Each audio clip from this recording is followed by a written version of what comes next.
for it. Jarvis with a shot. He scores! What a way to start this game! Frost, he'll get it in deep, roll this one on Bussi. Bussi comes out of his crease, plays it away. Astor recovers. Farabee's there, the rebound. They'll score. Blake Coleman, the veteran, sticks with it. And it's 4-1 Calgary. Svechnikov, Jarvis, and Stahl wins it. A set play for Ehlers, who get it in. 8 seconds left into the corner. Canes need to come up with it. Mata trying to kill some time. 3 seconds left. It pops out front. Knocked away from Stahl. Shot Nikishin is blocked. And that's how this one ends. That's how it ended. 5-4. Carolina couldn't get the fifth one. They certainly made it interesting, entertaining, as the head coach said. But no good. Got what they deserved, which was nothing out of it. Hi, I am Adam Gold. This is the Canes Corner podcast. We are brought to you by the Aluminum Company of North Carolina. If it is for the exterior of your home, you can find it at the Aluminum Company of North Carolina on Hamlin Road in Durham. Head coach said we played about 10 good minutes of hockey. I actually think they played more than 10 good minutes, but it wasn't a lot more. And we're going to get to the road trip as a whole in a minute. But tonight was just, it was very good for the first, for the most part, the first period was good. I don't think there was really any problem with the first period, other than Carolina didn't get enough out of it. I thought Carolina was good in the first period. I thought maybe the last 5 or so minutes, Calgary started to kind of get themselves into the game, so it didn't look as good at the end. But I thought Carolina's first period was fine. I thought Carolina's second period was steaming hot garbage. And the start to the third was bad. Then they got some life. And ultimately, once Carolina made it 4-3, I thought Calgary reassumed control of the game.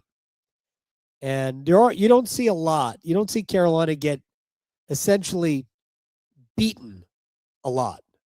And I'm not talking that they don't lose, but the Hurricanes almost always play well.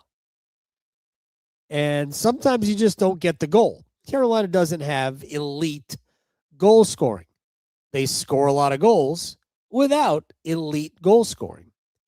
And when you don't have elite goal scoring, you can play really well and lose, which a lot of times when Carolina does lose, that's pretty much why.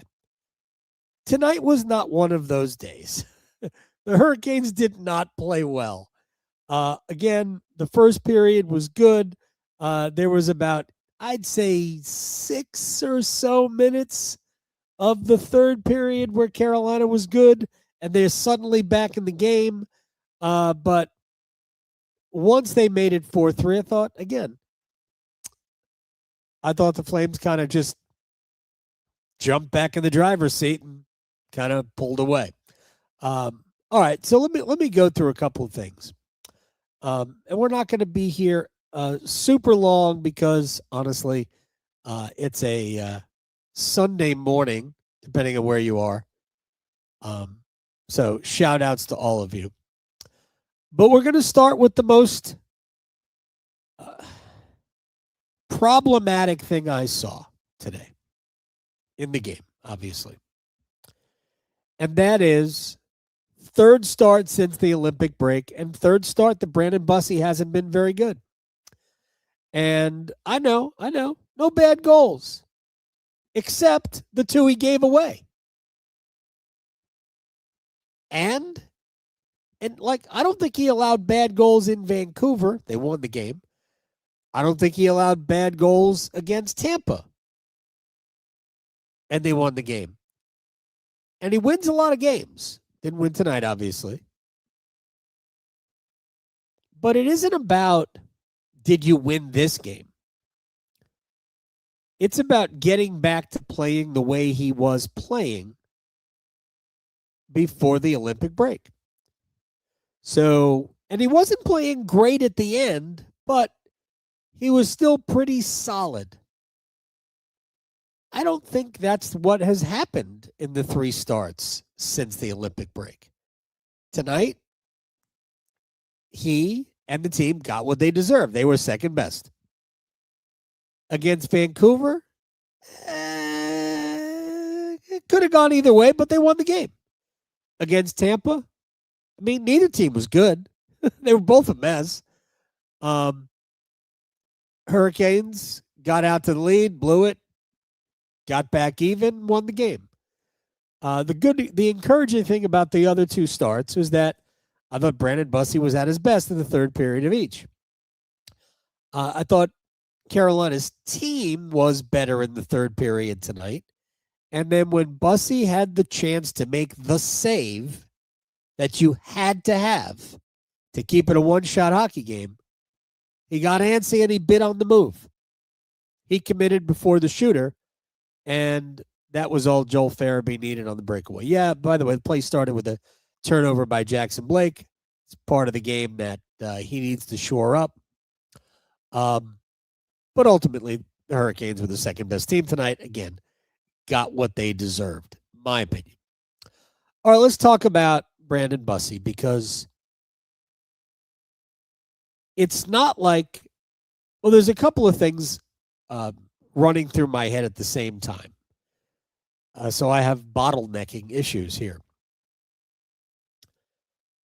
I've said this about Brandon Bussi all year long, all year. And I feel like at times people forget. We have no idea what Brandon Bussi really is. All year I've been saying it. You know I've been saying it. We don't know what he is. Hurricanes have played 6 games since the Olympic break ended. Each goaltender has started 3. Frederik Andersen has 2 very good starts. And does he have 1 win? Hurricanes won those 2. He has 2 wins. Canes are 4-2 coming out of the break, right? Yeah, so Freddie's got 2 very good starts and 2 wins. Brandon Bussi has 3 very substandard starts and 2 wins. I guess if you win, it doesn't really matter, except it does. So there's a reason why Rod Brindamore started Freddie Andersen in back-to-back games. Tuesday, my guess, we're going to see Freddie Andersen on Tuesday. And maybe Freddie will get on a little bit of a roll here, and then we're back to where we were a year ago. I do think the goaltending in the playoffs will be handled differently than it's ever been handled. I think Rod will legitimately use 2 goalies, regardless of who number 1 is. But because everybody doesn't really know what Brandon Bussi is, we simply have to go with what we're seeing. And what we're seeing, this is something else I recognized the first time I saw Brandon Bussi play. Not good handling the puck. And it's getting worse. It's not getting better. You can get away in the regular season with bad goals. But the amount of bad goals, and it's not that you're like the inability to stop a shot. That is not. There are a lot of different ways to get a bad goal. The first goal was a terrible goal. Gave the puck away and it ends up behind you. The fourth goal, the Coleman goal that essentially ended the game. I mean, I don't. If you can't play the puck, don't play it. I mean, I love Brandon. He's a super dude. And I think he's a good goalie who's going through a rough patch here. But we really don't know. And you can't hand teams goals. 2 of them. Hand it to them. And then, and this is really why I've been talking about Brandon Bussi not really looking like the Brandon Bussi of the pre-Olympic days, is that In the first period, he was quiet. He was really good in the first period.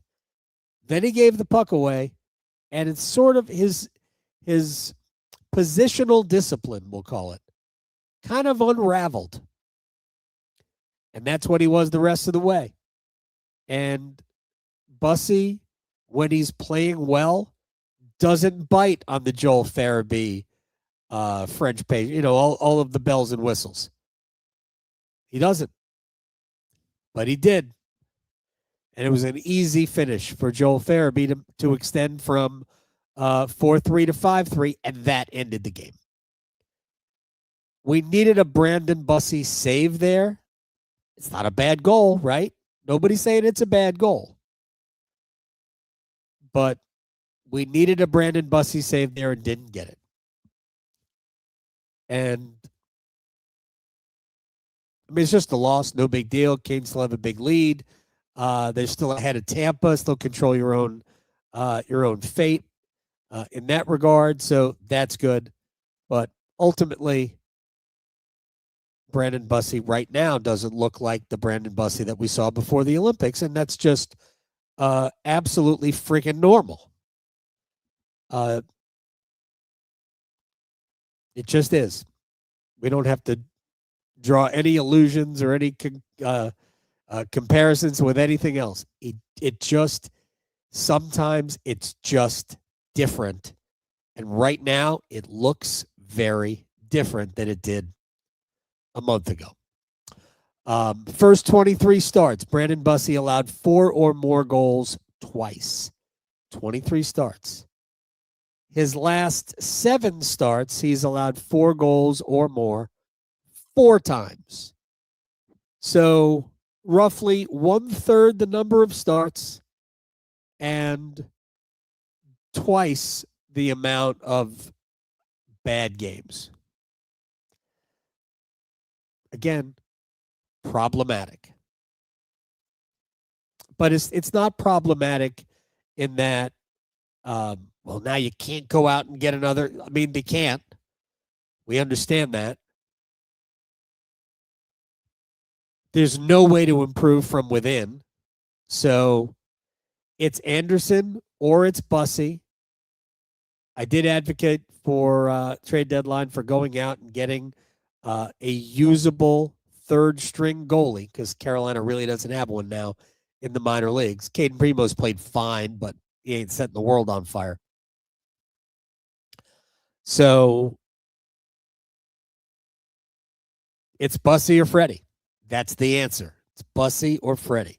Last 7 starts for Brandon Bussi. .859 save percentage. I got the numbers wrong yesterday.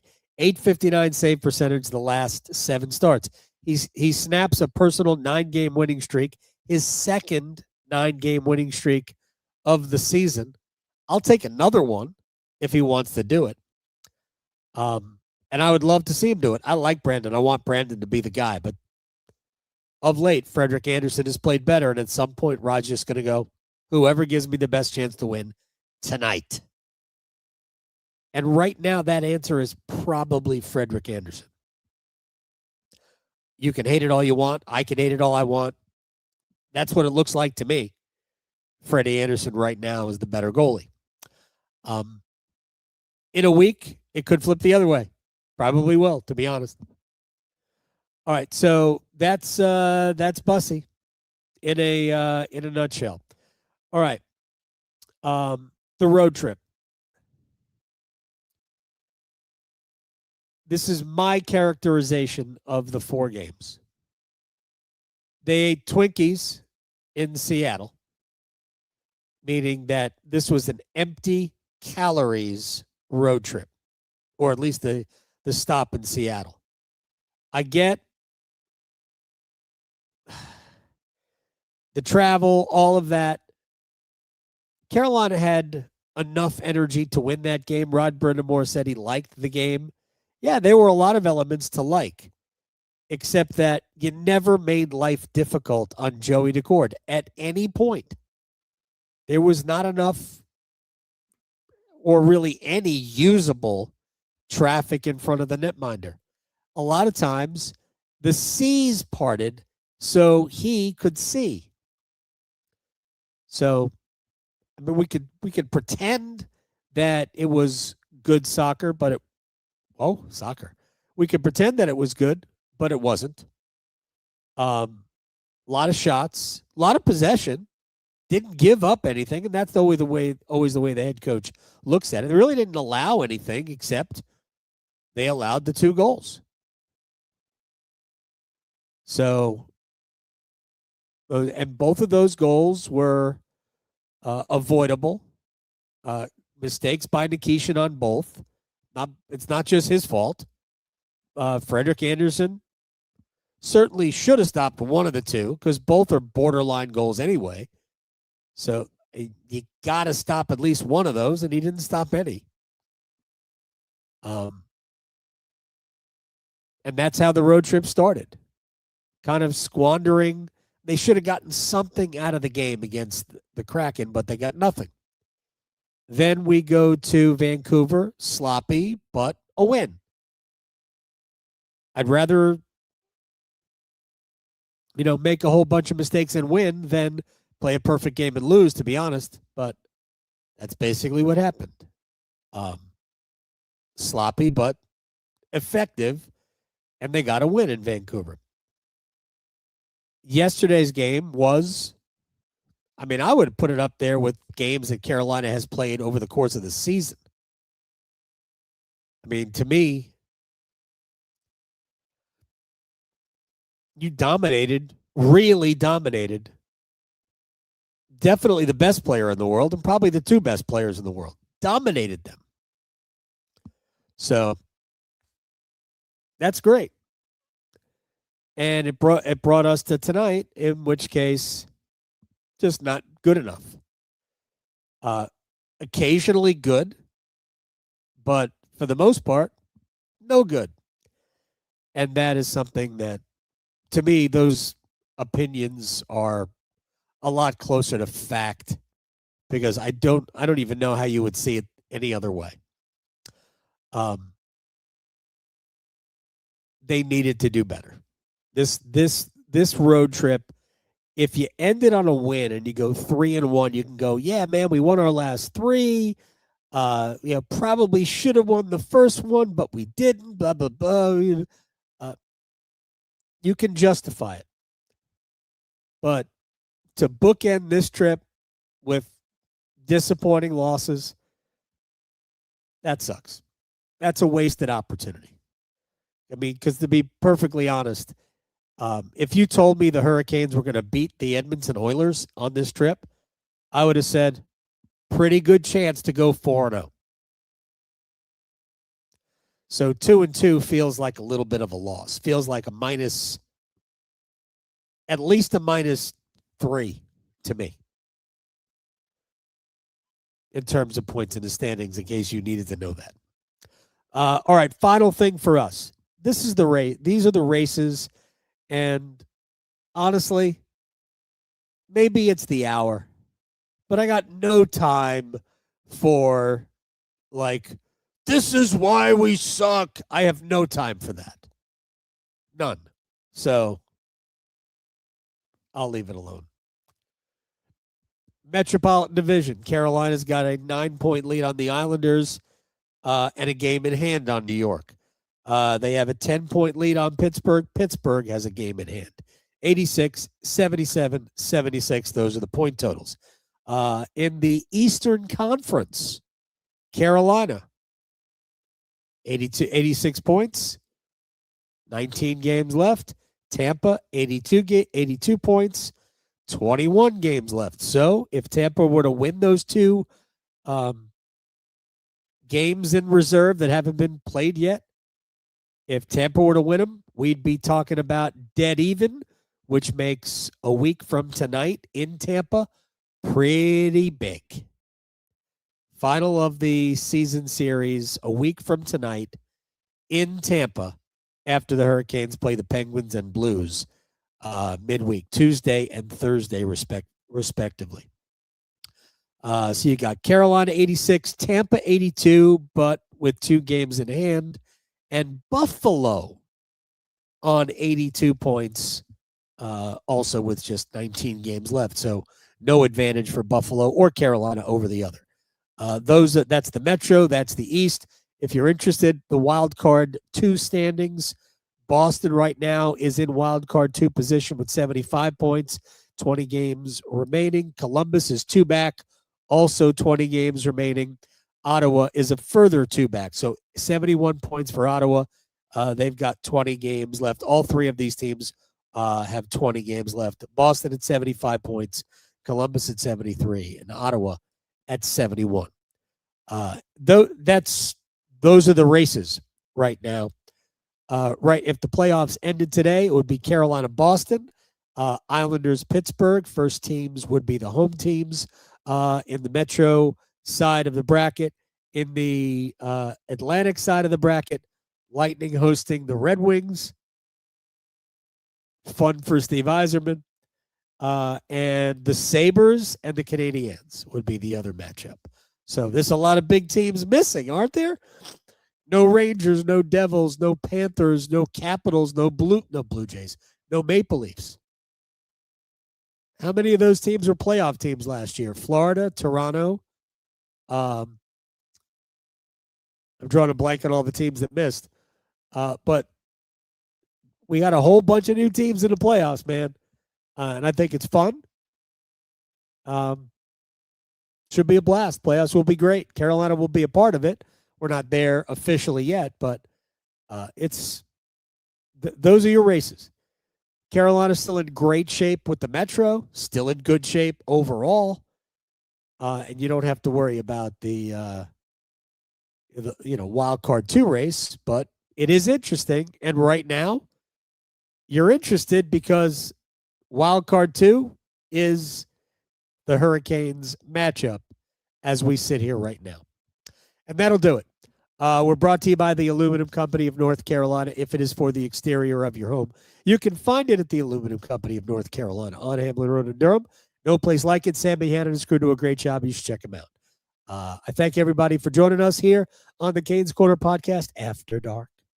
And we will talk to everybody after the Hurricanes and the Penguins on Tuesday from Lenovo Center. Good night.